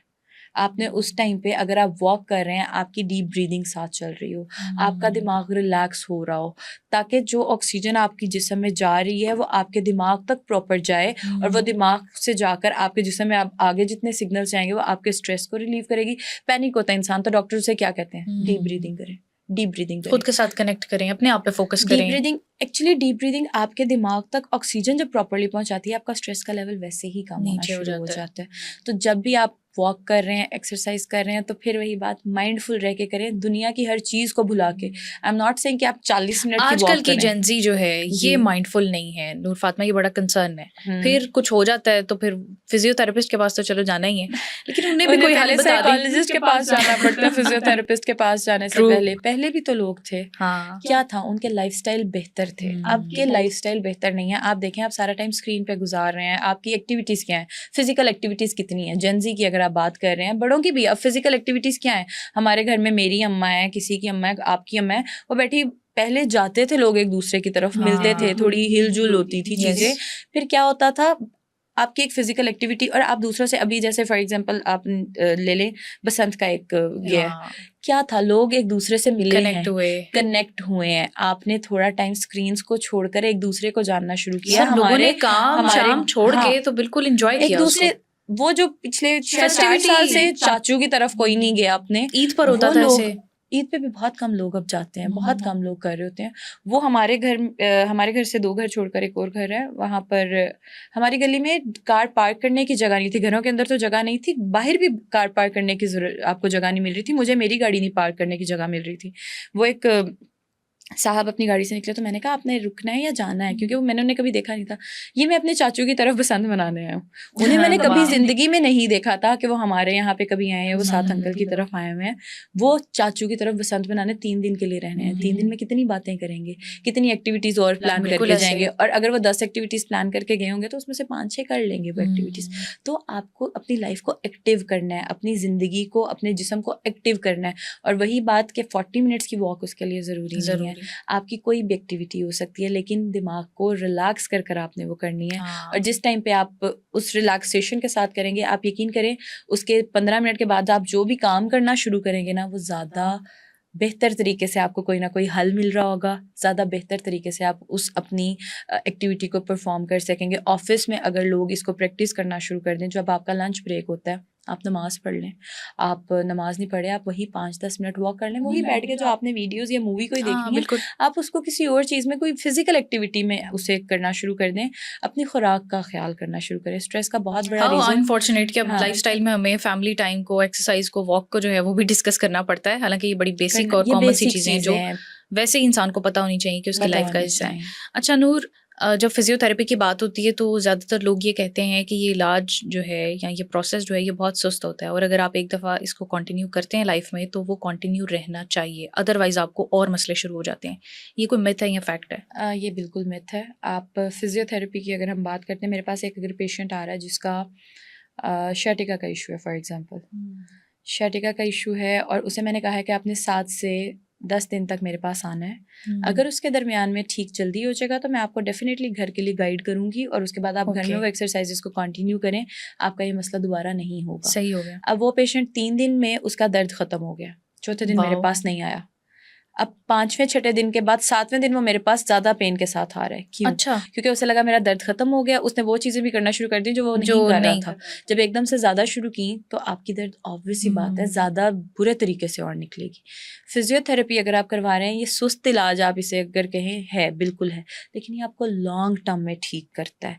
आप अगर उसे प्रॉपरली लेकर चलते हैं, आप 15 दिन का आपका प्लान है या 7 दिन का प्लान है, जो भी है, आप अपने फिजियोथेरेपिस्ट से अगर वो आपको कह रहा है दिन में 2 दफ़ा करना है, दिन में 2 दफ़ा करें। आपको वो कह रहा है दिन में 3 दफ़ा करना है, दिन में आप 3 स्किप दफ़ा करें। करेंगे, लापरवाही आप करेंगे तो अगर फिर वो स्किप प्रोलॉन्ग करेंगे, होगा। फिर वो लंबे से लंबा काम चलता जाएगा, चलता जाएगा। तो इस तरह का कुछ भी नहीं है कि ये आप चाहें तो करवाते रहेंगे तो ही होगा, नहीं। आपको फिजियोथेरेपिस्ट बाद में गाइड करते हैं कुछ एक्सरसाइजेज़ के लिए कि ये एक्सरसाइजेज़ हैं, आपने घर में करनी है। अगर आप उन एक्सरसाइजेज़ को अपना लाइफ़ का हिस्सा बना लेते हैं, डेली रूटीन का हिस्सा बना लेते हैं, फिर आपको फिजियो के पास जाने की ज़रूरत नहीं है। अच्छा, एक और बड़ी कॉमन प्रैक्टिस होती है हमारे माशरे में कि जब बच्चा पैदा होता है तो उसको मसाज करवाए जाते हैं प्रॉपर किसी हुँ। मालशी के थ्रू भी, या माएँ भी करती हैं। तो ये प्रैक्टिस दुरुस्त है ये क्या? अच्छी है, ये एक अच्छी प्रैक्टिस है, मैं उसको ये नहीं कहूँगी कि नहीं वो एक गलत है। देखिए, वो एक छोटा-सा बच्चा है ना, उसके जिस्म को भी न्यूट्रिएंट्स की चीज़ों की ज़रूरत है। अभी जैसे हुँ। सर्दी का मौसम है, तो सर्दी के मौसम में बच्चे को बड़ा सँभाल-सँभाल के कवर बिल्कुल करके ऐसे। रखा होता है, तो बच्चे के जिस्म पे खुश्की होना शुरू हो जाती है। हम हुँ। लोशन और इस तरह की चीज़ें बहुत सारी मार्केट में आ गई हैं। आई एम नॉट सेइंग कि वो अच्छी नहीं है, लेकिन जो भी हैं उनमें कहीं न कहीं केमिकल्स तो उन्हें प्रिज़र्व करने के लिए हाँ, यूज़ हुए हैं। तो इट्स बेटर कि अगर वो माएँ बच्चों नेचुरल की इंग्रीडिएंट्स। नेचुरली मसाज करती हैं, उससे डेफ़िनेट सी बात है, आप समझे कि आप बच्चों की छोटी-सी उम्र में स्ट्रेंथ ट्रेनिंग स्टार्ट कर गए हैं। आप उनके मसल्स को जैसे आप उनकी मसाज करें, हाँ, लेकिन एक चीज़ का ख़्याल फिर रखें कि मसाज करते हुए आप किस डायरेक्शन में मसाज कर रहे हैं वो आपको पता थोड़ा-सा आप होना उसके बारे में चाहिए। पढ़ लें। बच्चों की, हाँ, उससे बच्चों की हड्डियाँ भी मज़बूत होती हैं। पहले की हमारी दादी, नानी जितने लोग थे, वो आटे के साथ देसी घी को गूँध के उसके साथ बच्चों की मसाज करते थे। अच्छा, उससे क्या होता था, जो बच्चों के छोटे-छोटे से बाल होते हैं, एक तो वो एक्सेस बाल उनके जिस्म से रिमूव हो जाते वाओ! थे। सेकंडली एक प्रेशर ऊपर से अलग से बिल्ड उसके ऊपर आ जाता था, तो वो बच्चों के मसल्स भी उसकी वज़ह से स्ट्रॉन्ग स्ट्रॉन्ग बहुत होना होते हैं, शुरू हो वाओ! जाते थे। तो it's a good practice. I hmm. I totally से कि हाँ, ये माँओं को करना चाहिए जो अच्छा, अब तो जो नहीं होती। प्रेग्नेंट ख़वातीन होती हैं, क्या वो हुँ। भी फिज़ियोथेरेपी करवा सकती हैं? उनके लिए बहुत किस सारी कदर ज़रूरी ख़वातीन है? होती हैं, देखें आपके डायलेशंस होनी होती हैं, चीज़ें होती हैं, आपके पूरा एक पेल्विक का जो एरिया है उसका एक एनाटॉमी चेंज हो जाता है yes. During pregnancy. Yes, you should go for physiotherapy अगर आपको ज़रूरत है, अदरवाइज़ आप किसी से कंसल्ट करके कुछ कुछ एक्सरसाइज़ेज़ ऐसे कर सकते हैं जिससे एक बहुत कॉमन चीज़ हमारे यहाँ होगी सी सेक्शंस। यस। क्यों? क्योंकि ड्यूरिंग प्रेगनेंसी ख़वातीन उतनी चलने फिरने वाली चीज़ें नहीं रखती हैं। पहले की अम्मा दादियाँ कहा करती थी वो ज़मीन पर आप पोछा लगाएँ कि हाँ। आपकी ताकि डिलीवरी आपकी नॉर्मल हो सके। हुँ। क्यों? उसके अकॉर्डिंगली आपकी एनाटॉमी जब चेंज हो रही होती है, वैसे ही आपके ऑर्गन्स उस तरीके से मूव कर रहे होते हैं कि अच्छा हुँ। अब इसके बाद ये प्रोसेस होना और इस तरह से चीज़ें होनी हैं। अब की हमारे यहाँ पर उस तरह से एक्टिविटीज़ नहीं नहीं करवाई है। जाती हैं। या तो ख़वातीन एक तो भी अब सुस्त हैं, सुस्त बिल्कुल। हैं, सेकंडली बेड रेस्ट पे आ जाती हैं। सारे करते हैं। हर किसी का अपना-अपना प्रेगनेंसी का एक एक्सपीरियंस होता है। हमारी माँओं ने अगर 6-7 बच्चे पैदा किए हैं, तो उनकी हर प्रेगनेंसी पे डिफरेंट एक्सपीरियंस उनका होता है। लेकिन उसका हुँ। मतलब ये नहीं है कि आपने कुछ भी नहीं करना है। आप हाँ। फिज़िकल एक्टिविटी ऐड रखें अपनी ड्यूरिंग प्रेगनेंसी, उससे आपकी सी सेक्शन से आपकी जान छूट सकती है। उस टाइम पे आपको लगता है कि हाँ, शायद नॉर्मल डिलीवरी एक बहुत पेनफुल चीज़ होगी। हुँ। बहुत सारी ऐसी एक्सरसाइज़ेज़ होती हैं, हम बॉल्स के साथ एक्सरसाइज़ेज़ करवा रहे होते हैं, जो जिम बॉल्स होती हैं बड़े-बड़े जी, जी। साइज़ की, या बैंड्स के साथ कुछ ऐसी एक्सरसाइजेज़ हो रही होती हैं जिससे आपके मसल्स को, पेल्विस के मसल्स को ऐसे ट्रेन किया जाता है कि आप नॉर्मल डिलीवरी की तरफ जा सकें। सी सेक्शन के बाद बहुत सारी ख़वातीन कमर दर्द की शिकायत करती जी, हैं। बिल्कुल।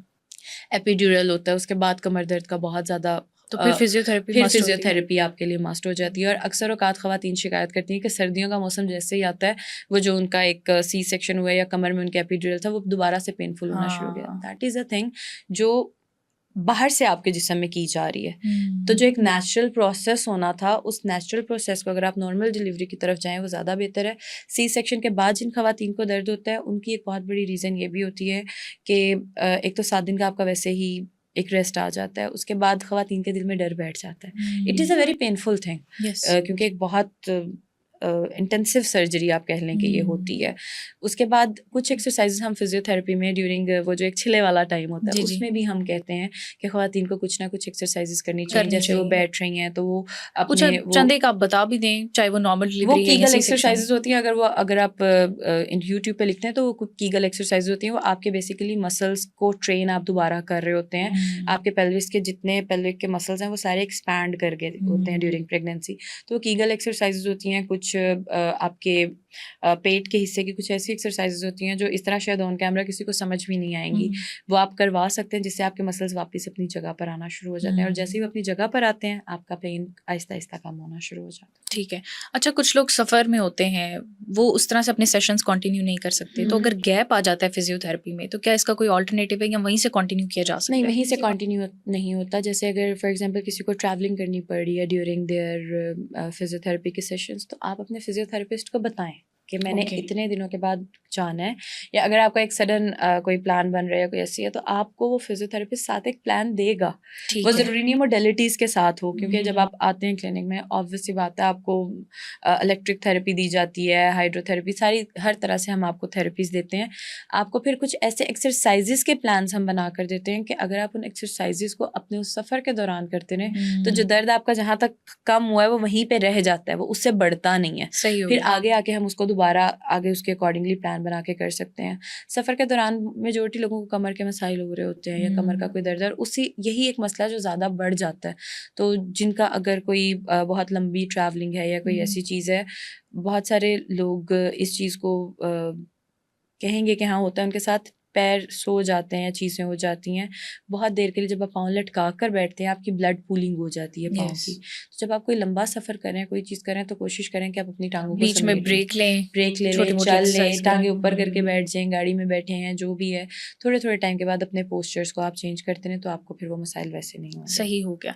अच्छा, ड्राई नीडलिंग और कपिंग आजकल इसका बहुत ज़्यादा ट्रेंड है, तो आप इसके बारे में क्या रिकमेंड करती इट्स अ हैं गुड थिंग। और क्या एहतियात करनी चाहिए इस दौरान? ड्राई नीडलिंग में आपको एज सच कोई करनी नहीं पड़ती है। ड्राई नीडलिंग में मेजॉरिटी हम ये कर रहे होते हैं कि अगर जैसे ट्रिगर्स हैं या कोई ऐसी चीज़ है, आपका कोई ट्रिगर बहुत बड़ा बन गया है, उससे वो नहीं ख़त्म हो रहा, तो हम उसमें ड्राई नीडलिंग करते हैं, जिससे आपकी सर्कुलेशन एकदम से सही होती है। उसके बाद Okay. समटाइम्स कुछ लोगों को नमनेस फील होती है, अच्छा। आपका बाजू सून होना शुरू हो जाता है या समटाइम्स पेन आना शुरू हो जाती है, लेकिन इन अ लॉन्ग रन अगर आप उसे देखें तो वो उसके बाद बेहतरी की तरफ जाना शुरू हो जाता है। और कपिंग थेरेपी से वैसे ही आपको पता है आपके जिस्म में से वैसे ही सारे जो ऐसे मवाद है जो निकल जाते हैं, वो सारी आपके लिए वो एक अच्छी चीज़ है। आई सजेस्ट कि अगर कोई करवाना चाहता है तो इट्स अ गुड थिंग। किस मतलब कंडीशन में करवानी चाहिए? जब मेजॉरिटी आपको लगे देखिए, कि ज़रूरत पड़ रही नहीं है अब इसकी? आपको नहीं ये लगना चाहिए कि ये अच्छा। कब ज़रूरत है कब नहीं है, आपको कंसल्ट करना चाहिए अपने डॉक्टर से, वो आपको बताए। समटाइम्स ज़रूरत नहीं भी होती है उस चीज़ की, समटाइम्स आप सिर्फ स्ट्रेचिंग से अपनी वो चीज़ ठीक कर सकते हैं। तो ये चीज़ें, कोई भी चीज़ जो आप, मैं कहूँगी एक फॉरेन पार्टिकल है, अगर आप नीडल की बात करते हैं, वो भी एक फॉरेन पार्टिकल है ना, आप Yes. उसे अपनी बॉडी में अगर करवा रहे हैं, तो उस फॉरेन पार्टिकल की तरफ जाने से बेहतर है आप पहले अब किसी से कंसल्ट करें Yes. और उसके बाद आप उस चीज़ को आगे लेकर चलें, खुद से कुछ भी ना करें। ठीक हो गया, खुद से कुछ किसी नहीं करना, भी कुछ भी करना है किसी भी कंसल्ट काम, करना है। हाँ, किसी भी काम, वो फिजियो से रिलेटेड हो, वो आपकी खुराक से रिलेटेड हो, वो आपके दिल से रिलेटेड हो, आपके मैदे से रिलेटेड हो, किसी भी चीज़ का इलाज खुद से ना करें अनलेस आप खुद उस चीज़ के डॉक्टर नहीं हैं। जाए नहीं तो और उस खुद को डॉक्टर से समझ भी नहीं आती, कंसल्ट करें। हाँ, ऐसा भी होता है। हम देखें आजकल खुद आप सोशल डॉक्टर भी मीडिया हो, के आपको ऊपर अपनी समझ नहीं सोशल आती। मीडिया के ऊपर बहुत सारे इलाज बताए जाते हैं, बहुत सारे, अभी हम भी बता रहे हैं, चीज़ें कर रहे हैं, हम अवेयरनेस दे रहे हैं, उसमें से बहुत सारे ऐसे लोग होंगे जो इस चीज़ से रिलेट करके उसे कर सकते हैं, लेकिन उनमें से बहुत से ऐसे लोग होंगे जो रिलेट तो कर रहे होंगे लेकिन वो कर नहीं नहीं पाएंगे। पा रहे, लेकिन वो जो नहीं आप कर पा रहे हैं ना, क्योंकि किसी आपको की वो कंडीशन है, किसी का कंडीशन वो है, सिम्पटम है। किसी की क्रॉनिक है, किसी की एक्यूट है, Yes. किसी की बहुत देर से चल रही है, किसी की अब शुरू हुई है। इसका फ़र्क करें, जिसकी अब शुरू हुई है, जो मैंने स्ट्रेचेस बताए हैं, वो अगर वो स्ट्रेचेस करना शुरू करे वो ठीक हो जाएगा। किसी की क्रॉनिक है तो वो इस तरह से ठीक नहीं होगी, उसको जाना पड़ेगा, उसे प्रॉपर अपना इलाज करवाना पड़ेगा। तो खुद से डॉक्टर ना बने, जो आपको लगता है कि हाँ मुझे इस चीज़ की ज़रूरत है, जाए अपने कंसल्टेंट से बात करें, उसे लगेगा आपको ज़रूरत है, वो आपको रिकमेंड कर देगा। एक और बड़ी कॉमन कन्फ्यूजन हमें होती है, कोई चोट लगती है या कोई जिस्म पे कोई दब लग जाती है फॉर इंस्टेंस, तो डॉक्टर्स जो हैं वो कभी सिकाई का मशवरा देते हैं, हीट पैड यूज़ करने का कहते हैं, कोल्ड पैड यूज़ करने का, तो ये क्या फ़र्क है और किस टाइम पर क्या यूज़ करना चाहिए? बहुत अच्छा सवाल है आपका। अब इसमें देखें, जहाँ पर भी आपको इन्फ्लेमेशन हो रही है, मतलब एक चीज़ सोजिश आ रही है उस चीज़ में, आपको वहाँ पे कभी भी हीट नहीं देनी है। क्यों हीट नहीं देनी है? जैसे जहाँ पर सोजिश हो रही है ऑलरेडी वहाँ पे आपकी वेज़ोडाइलेशंस हो रही हैं, आपकी जो वेसल्स हैं वो डायलेट कर रही हैं, वो ऑलरेडी फूल रही हैं। तो जैसे ही आप उसके ऊपर सिकाई करते हैं वो और फूलना शुरू हो जाती है, वो टेम्परेचर से। सोजिश को बढ़ा देती है। वहाँ पे आपने लगाना है कोल्ड पैक। वहाँ पे आपने बर्फ़ की सेकाई करनी है। अब ठीक है। ज़रूरी नहीं आप फार्मेसी से लेके कोल्ड पैक लगा रहे हो, ये एक चीज़ जी, है, जी। मैं बता देती हूँ। आप बर्फ़ को लें, उसे किसी कपड़े पॉलीथीन में? के बैग में रखें और उसको किसी मलमल के कपड़े में बांध कर उससे आप सेकाई कर लें, ठीक है। एक ये आप नॉर्मल सी चीज़ कर सकते हैं। जहाँ पर सोजिश है वहाँ पर आपने हीटिंग पैड नहीं लगाना। जहाँ पर वेज़ो कंस्ट्रिक्शन हो रही है, अब सोजिश के ऊपर हम क्यों बर्फ़ लगा रहे हैं कि वो ठंडक जाएगी, वो वेज़ो कंस्ट्रिक्शन कर देगी और हाँ। वेज़ो कंस्ट्रिक्शन होगी, ब्लड फ्लो प्रॉपर जो एक तेज़ी से वहाँ पे चीज़ होना और फुलाना उसने शुरू कर दिया, तो वो कंस्ट्रिक्शन होगी, चीज़ अपनी जगह पे जाना शुरू हो जाएगी। अब इसी तरह आप दूसरी चीज़ के ऊपर आ जाएँ। आपके जहाँ पर सोजिश है वहाँ पे आपने कोल्ड पैक लगाना है, जहाँ पे सोजिश नहीं है और आपके दर्द है वहाँ पे आप हीटिंग पैड लगा सकते हैं ताकि चीज़ जो कंस्ट्रिक्ट हो रही है वो खुल जाए खुल जाए। और जहाँ पर डायलेशन हो रही थी वो चीज़ बंद हो जाए, वहाँ पे आपको कोल्ड पैक लगाना होता है। ठीक है। खून जहाँ पर बह रहा हो या खून खून का जहाँ पे निशान हो, चोट का निशान वहाँ हो, पे हीट नहीं देनी है, हीट वहाँ पे नहीं आपको देनी वहाँ कोल्ड पे। पैक की तरफ जाना है। कोई भी आपका ओपन वुंड है अगर, हाँ। वहाँ पर आपको हीट नहीं देनी है, क्योंकि हीट अगर आप देंगे वो बैक्टीरिया की प्रोडक्शन को तेज़ कर यस, देगा, वो आपका यस, ज़ख्म यस। ख़राब हो सकता है। सबसे पहले तो ज़ख्म को साफ़ करवाएँ, हाँ, साफ़ पट्टी करवाएँ। करवाने के बाद पट्टी करें। पट्टी करने से पहले या कोई ऐसा छोटा-सा ज़ख्म है तो वहाँ पर आप बर्फ़ की टकोर कर सकते हैं, ठीक हो गया, आपके दर्द उससे बेहतर हो जाएगा। ठीक हो गया। अच्छा, अक्सर बच्चे पैदा होते हैं तो उनमें फ्लैट फुट का मसला होता है। हुँ, पाँव उनके बिल्कुल सीधे होते हैं या कुछ हुँ, लोगों में टेढ़े पाँव भी होते हैं। हुँ। तो ये भी फिज़ियोथेरेपी से ठीक हो सकते हैं? बिल्कुल हो सकते हैं, लेकिन अगर आप उसी वक़्त पर उन्हें ले जाते हैं, फुट ड्रॉप हो जाता है कुछ बच्चों का। Flat feet is a normal thing, मेरा फ्लैट फीट है। मैं अच्छा। मतलब इट्स लाइक मैं आर्मी में नहीं जा सकती थी, I always wanted to go, लेकिन मैं नहीं जा सकी क्योंकि मेरा बचपन में ही आप पैदा होते ही फिज़ियोथेरेपी फिर आप शुरू कर देती? हाँ, मेरी मुझे पता होता तो मैं कर लेती। मुझे पढ़ने के दौरान मुझे पता चला फ्लैट फीट क्या होता है कि आपका जो पाँव के दरमियान है ख़म होता है वो कम होता है जी। कंपैरेटिवली। वो आपकी वॉक, आपकी रनिंग, उन चीज़ों में थोड़ा पेनफुल हो सकता है। अच्छा। ये आपका फ्लैट फीट होता है। एक होता है फुट ड्रॉप, जो बच्चों में आपके कोई कंडीशन आ रही होती है, उसमें होता है उनका पाँव गिर जाता है, उनका पाँव प्रॉपर्ली नहीं आ रहा होता या टेढ़े हो रहे होते हैं। बहुत सारे लोगों में आपने देखा होगा वो वॉक कर रहे होते हैं, कुछ के नीज़ ऐसे होते हैं जो फैले होते हैं और कुछ के नीज़ ऐसे होते हैं, हाँ। नॉक नीज़ होते हैं। ये पैदाइशी तौर पर नी वेरस और नी वेल्गस हम इसको बुलाते हैं, ये लोगों अच्छा। के साथ होता है। तो इसकी कंडीशन अक्सर पहले की माएँ तो करती थी, वो मालिशें कर कर के ठीक कर लेती थी। पहले बच्चों को बांधा जाता था पूरा यस। सर से लेके पाँव तक, एक कपड़ा लेकर उसके अंदर। अभी भी मेरे ख्याल में अफ़गानी साइड और इस साइड पर पठान लोग लोग करते बांधते, हैं इसे। हाँ, इसको बांधते हैं। आप उससे बच्चों की, अगर आपको लगता है कि आपका जो बच्चा पैदा हुआ है, माएँ शुरू में बड़ी कॉन्शियस होती हैं अपने यस। बच्चों को लेके, उन्हें नहीं भी मसला होता ना, तो वो कहती हैं नहीं कोई ना कोई मसला ना हो, वो देख। हाँ, आप अपने बच्चों को देखें, अगर आपको लग रहा है कोई मसला है, आप उन्हें उसी वक्त ले जाएं डॉक्टर के पास, ठीक है। क्योंकि उस वक्त पे बच्चे की हड्डियां बहुत नरम नाज़ुक होती हैं। होती हैं, आप उसको जैसे मोल्ड करना चाहें कई कर हद सकते तक आप कर सकते हैं। तो हुँ। आपके लिए बेहतर यही है कि अगर आपको लग रहा है कोई मसला है, मेजॉरिटी बच्चों का फुट ड्रॉप वाला मसला बहुत रेयरली आता है लेकिन कम आता फ्लैट है। फीट का ज़्यादा हाँ, होता है। फ्लैट फीट का होता है, that is not a problem. उसमें आपको अपने जूतों को ठीक करना होता है। आपके अपने जूतों के अंदर आपको एक इंसोल्स रखने पड़ते हैं, जिसकी वजह से अच्छा। आपके पाँव का एक खम डेवलप होना शुरू हो जाता है और वो पहन-पहन के आपकी वो ठीक हो जाती है। हुँ। नी वेल्गस और नी वेरस का मसला बहुत ज़्यादा होता है। जैसे मैंने आपको बताया, नॉक नीज़ का हो सकता है या हाँ। ऐसे कुछ लोगों की टाँगें ऐसे होती हैं और कुछ की ऐसे जुड़ रही होती हैं, घुटने जुड़े होते हैं, कुछ के घुटने इस तरह से दूर होते हैं। तो ये अगर आपको लग रहा है कि आपके बच्चे का इस तरह से मसला आ रहा है, तो उसे लेकर जाएँ, उससे काफ़ी हद तक उसका मसला हल हो सकता है। ठीक हो गया। और कुछ लोगों के पैरों में बहुत ज़्यादा ख़म भी होता है। ये आर्च जितनी ज़्यादा होती है, वैसे तो ये ब्यूटी का भी एक वो है कि हुँ। खूबसूरती की अलामत है पाँव में। तो आप इसको कैसे देखती हैं? वो भी क्या कोई इश्यू होता है नहीं, पाँव वो का? कोई इश्यू नहीं है। हमारे अगर पाँव की हम बात करें, बहुत ज़्यादा आर्च नहीं होती है, वो रेयर बहुत रेयर चीज़ होती है। उसमें एज़ सच कोई इश्यू नहीं आता है, दैट हील्स इज़ पहनने वाली ख़वातीन, उनके पाँव में बियरेबल मसले थिंग। हो सकते हैं? पाँव में हमारे प्लांटर fasciitis हो जाता है, पाँव के दरमियान में, पाँव के नीचे वाले हिस्से में दर्द होना शुरू हो जाता है। कभी-कभी ऐसे लगता है कि पाँव के जो दरमियान वाला हिस्सा है उसमें कट्स लग रहे हैं। मेजॉरिटी अगर आप फ्लैट्स पहन रहे हैं या हील्स पहन रहे हैं और आपने प्रोलॉन्ग्ड टाइम के लिए पहन के रखी है, तो उसके बाद ऐसे बहुत सारी ख़वातीन को दर्द होता है।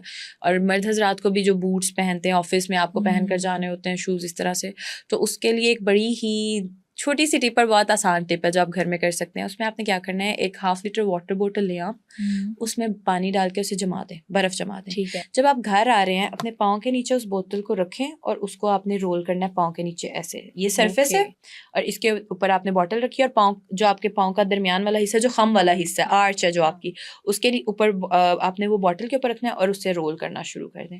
आपके पैरों में अगर दर्द हो रहा है, क्योंकि बेसिकली हमारे पैरों की जो नीचे वाली लेयर होती है उसमें इन्फ्लेमेशन शुरू हो जाती है, हाँ। तो उसकी वजह से जैसे ही आप करते हैं तो आपके जो पाँव में दर्द हो रहा होता है, चीज़ें हो रही होती हैं, वो कम होना शुरू हो अच्छा, कुछ जाती हैं। ख़वातीन घर में काम कर रही होती हैं, सारा दिन काम करती है, रात को जब सोने लगती हैं तो हुँ, पाँव सूज के इतने बड़े हो जाते हैं। हुँ। ये क्या मसला होता है?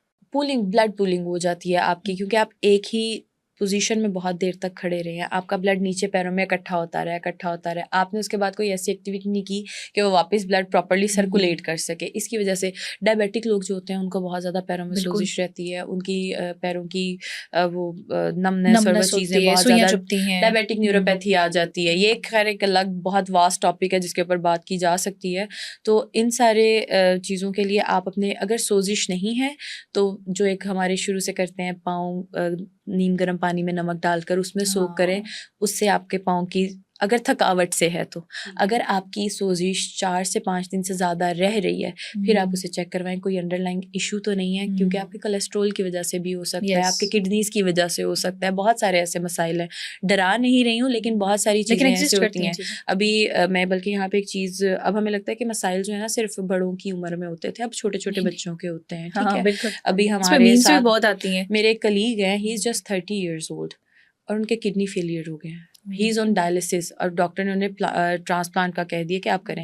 और उनके सिम्पटम्स क्या आ रहे थे? ही वाज़ फीलिंग कि मुझे फटीग हो रही है, ओह! मेरा सिर्फ रंग पेल हो रहा है, जो हम नहीं बहुत माएँ कॉमन हैं, माएँ सिम्पटम्स, कह हाँ। देती हैं खांदे नहीं बच्चे इस करके ना, दा रंग इस तरह हो रहा है, हुँ, फटीग हो रही है, आज खाना नहीं खाया था, शायद बीपी लो हो रहा है, हुँ, पाँव पे उनके सोजिश होगी बिना किसी वजह के। ही सेड कि शायद मेरा कोई स्प्रेन या स्ट्रेन आ गया है, बट वो नहीं था, इट वाज़ अ सिम्पटम। हुँ, उनके पैरों पे सोजिश एक बहुत बड़ा सिम्पटम था कि उनके किडनीज़ फेलियर की तरफ जा रहे हैं। हुँ, तो अगर आपको इस तरह की कोई चीज़ें वो परसिस्ट कर रही हैं, वो रह रही हैं 3 से हुँ, 4 दिन से ज़्यादा और वो आपके लिए पेनफुल हो रही हैं, yes. Then please go and consult a doctor. I am not saying go consult a physiotherapist, consult a general physician. और बिल्कुल, जनरल फिजिशियन आपको आपको अपने जो टेस्ट आपका, करवाने चाहिए हाँ, आपको रेगुलरली। डॉक्टर के पास आके जिसके पास रेफ़र हुँ, करते हैं, just go to that doctor, get yourself checked and get yourself back to your health.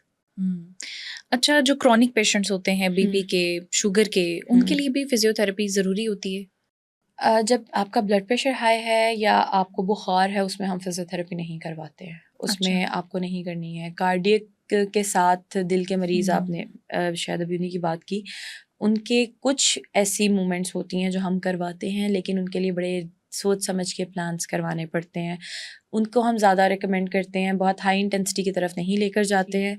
Walk कर लें, नॉर्मल एक्सरसाइजेज़ कर लें, जिसमें उनका कार्डियक रेट बेहतर होता जाए, उनका कार्डियक हेल्थ बेहतर होता जाए, लेकिन रेट बहुत ज़्यादा ना जाए, क्योंकि ऑलरेडी उनका इशू आ रहा है। और हाइपरटेंशन का भी ऐसे ही होता है, अगर बहुत तेज़ी से आपका पंप करना शुरू हो जाता है ब्लड दिल की तरफ हुँ, से, तो आपका ब्लड प्रेशर हाइपरटेंशन की तरफ जा सकता है। तो अ, ये इट इज़ ऑलवेज़ लाइक आपकी कंडीशन वेरी करती है, patient to yes. Patient vary करती है। आप नहीं कह सकते कि हाँ, हाइपरटेंशन वाले के लिए ज़रूरी है या कार्डियक वाले कुछ के लिए एजेड ज़रूरी ख़वातीन है। हमारी, उनको बड़ा शौक होता है फिज़ियोथेरेपी का। ओह येस, उन्हें कोई मसला I have dealt with the उन्हें कोई लेडी। मसला ना भी हो, फिज़ियोथेरेपिस्ट के पास जाना है, उन्होंने अपनी फिज़िकल भी एक्सरसाइज़ेज़ लेनी है, साथ-साथ उन्होंने अपनी मेंटल फ्रस्ट्रेशन भी निकालनी है, फ्रस्ट्रेशन। गॉसिप्स करनी है और फिर उन्होंने लाइट होके घर जाना है। बिल्कुल ऐसा घर जाके है। बहुओं को डाँटना है।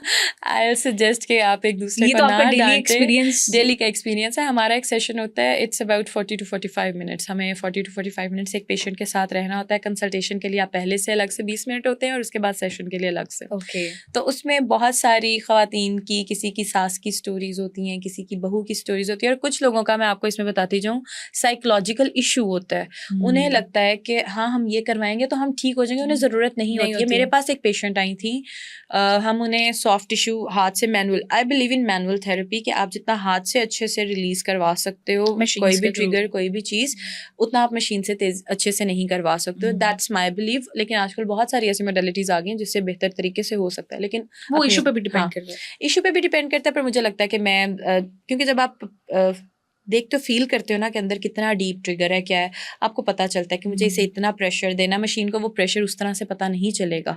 तो मैं फिर अपना मरीज़ ज़्यादा जल्दी ठीक कर सकती हूँ। तो मेरे पास एक पेशेंट आई थी, उनको हमने सॉफ्ट टिश्यू करवाना शुरू किया। 1 दिन मैंने करवाया, 2 दिन मैंने करवाया, 3 दिन मैंने करवाया, चौथे दिन मैंने अपने असिस्टेंट से कहा अब आप कर दें। हुँ। 5वें दिन आके कहती हैं, कल मैनू मज़ा नहीं सी आया।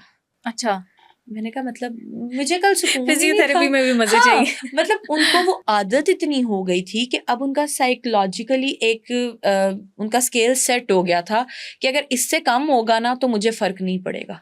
वो हुँ, उस चीज़ के लिए ख़वातीन भी होती हैं और बहुत सारे मर्द हज़रात भी आते हैं, जो आते हैं, हमारे मेल असिस्टेंट्स बेचारे आके कहते हैं मैम इतने बड़े बड़े अंकल्स हैं और उनके ऊपर जोर लगा लगा के हम थक गए, हम कैसे करें।